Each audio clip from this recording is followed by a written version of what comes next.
Hayi, lamuhla nje mina ngiyagula guys, ngiyagula. I'm not feeling okay. Le headache nje ngani ngile nyongo ikangizizwisisi kahle kahle. But anyway, straight to the point. Okay. Ngicela ukugqugquzela abafazi.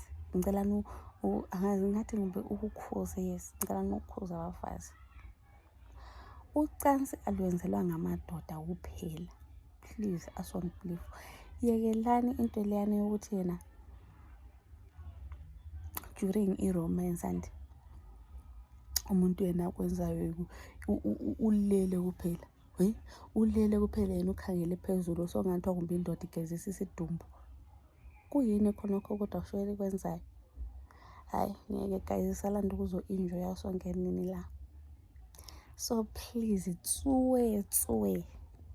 Let's all try. Asonibelieve. Let's all try to enjoy ourselves. Kusasiyazi umuntu lapha, mina ngichame. Vele mina angazange ngichame since ngaba yimi.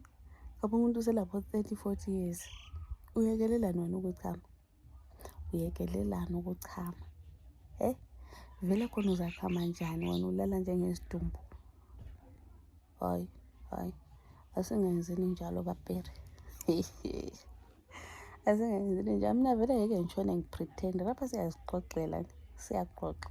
Mina nje ngeke ngitshone kwelami side.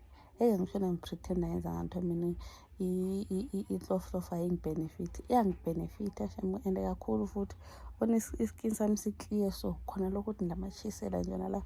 But yasebenza mntwana. Heva. Ngosakwanisa ukuheva. Kusasa bathi sizavuka sigula singakwanisela khona ukuphakamisa unyawo.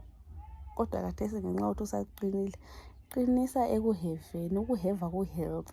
Yikho lama anger issues angapheliyo. Alihevi.